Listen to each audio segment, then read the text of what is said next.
SRSP phase 2 కు రామరెడ్డి దామోదర్ రెడ్డి ఎస్ఆర్ఎస్పీగా నామకరణం చేస్తున్నామని ప్రకటించారు సీఎం రేవంత్ రెడ్డి. మాజీ మంత్రి రామరెడ్డి దామోదర్ రెడ్డి ప్రజలకు కాంగ్రెస్ పార్టీకి చేసిన సేవలను స్మరించుకున్నారు. ఆ పార్టీ నేతలు సూర్యాపేట జిల్లా తుంగతుర్తిలో జరిగిన దామోదర్ రెడ్డి సంతాప సభలో సీఎం రేవంత్ రెడ్డి పలువురు మంత్రులు పాల్గొన్నారు.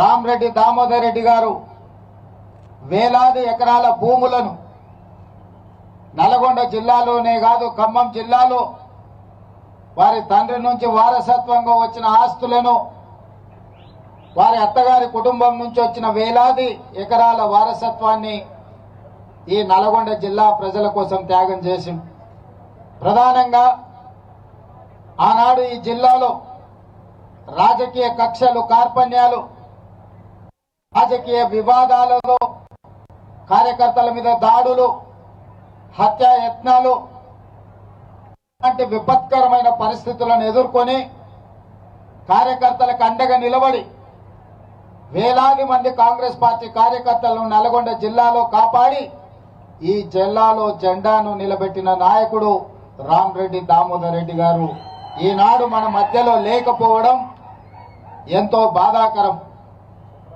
ఆనాడు రాజకీయాలలో కార్యకర్తలను కాపాడుకుంటూనే నల్లగొండ గడ్డను పట్టి పీడిస్తున్న ఫ్లోరైడ్ బాధితులను ఈ ప్రాంతం వరల్డ్ హెల్త్ ఆర్గనైజేషన్ ప్రజలు జీవించడానికి యోగ్యం కాని ప్రాంతము, భవిష్యత్తులో ఈ ప్రాంతము నిర్మానుష్యంగా మారి ఇక్కడ ప్రజలు నివసించలేని పరిస్థితి వస్తుంది అని చెప్పి ఆనాడు వరల్డ్ హెల్త్ ఆర్గనైజేషన్ ఇచ్చిన రిపోర్టు ప్రాతిపదికన నేపథ్యంలో ఈ ప్రాంతం కరువు, ఈ ప్రాంతానికి నీళ్లు లేకపోవడం, ఈ ప్రాంత పేద ప్రజలని ఫ్లోరైడ్ మహమ్మారి పట్టి పీడిస్తున్న సందర్భంలో గోదావరి జలాలను ఈ ప్రాంతానికి తరలించాలని ఆనాడు గొప్ప ఉద్యమం రామరెడ్డి దామోదర్ రెడ్డి గారు చేపట్టడం జరిగింది.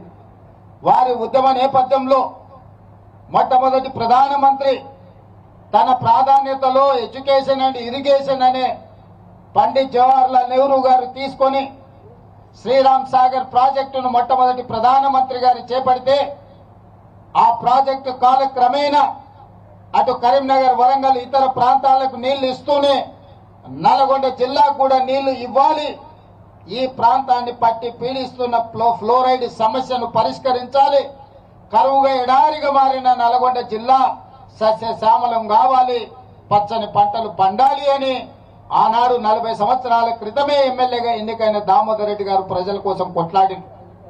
ఆనాడు ప్రతిపక్ష పార్టీ చంద్రబాబు నాయుడు గారు ముఖ్యమంత్రి ఉన్నప్పుడు ఉద్యమాన్ని ఉవ్వెత్తున లేపి ఈ ప్రాంత ప్రజలందరినీ కూడగట్టుకొని ఆనాటి ప్రభుత్వం మీద ఒత్తిడి తీసుకొచ్చి ఎస్ఆర్ఎస్పీ స్టేజ్ 2 ప్రాజెక్టును ఆనాడు రామరెడ్డి దామోదర్ రెడ్డి గారు సాధించి ప్రజల పక్షాన విజయం సాధించింది.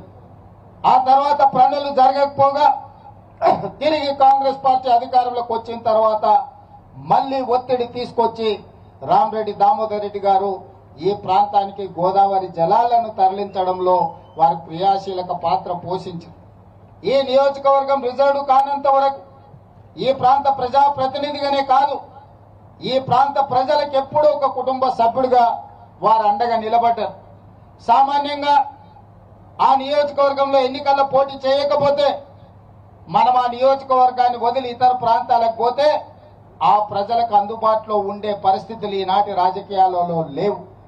కానీ రామరెడ్డి దామోదర్ రెడ్డి గారు సూర్యాపేటకు ప్రాతినిధ్యం వహించిన సూర్యాపేట ప్రాంతంలో వారి ఎమ్మెల్యేగా గెలవకపోయినా తుంగతుర్తి ప్రాంతానికి సంబంధించిన ప్రతి కార్యకర్తకు అండగా నిలబడి ఈ ప్రాంతాన్ని ఎన్నడూ వదులుకోలేదు. ఈనాడు గ్రామాల ఈ నియోజకవర్గంలో ఈ రోజు కాంగ్రెస్ పార్టీ బలంగా ఉన్నది అనంటే దానికి దామన్ననే ప్రధానమైన కారణం. మీరందరూ అభిమానంగా మీరందరూ ఇష్టంగా పిలుచుకునే దామన్న టైగర్ దామన్నగా ఈరోజు తెలంగాణ రాష్ట్రంలో గుర్తింపు పొందిండు. మొన్న జరిగిన ఎన్నికల్లో 50,000 రూపాయలు కూడా లేని మందుల సామ్యుల్ 50,000 పైన ఓట్ల మెజారిటీతోనే తుంగతుర్తికి ఎమ్మెల్యేగా గెలిచిండు అంటే దామోదర్ రెడ్డి గారు వేసిన కాంగ్రెస్ పునాదులే ఈనాడు ఈ నియోజకవర్గంలో అత్యధిక ఓట్లతోని కాంగ్రెస్ పార్టీ గెలిచింది. కాబట్టి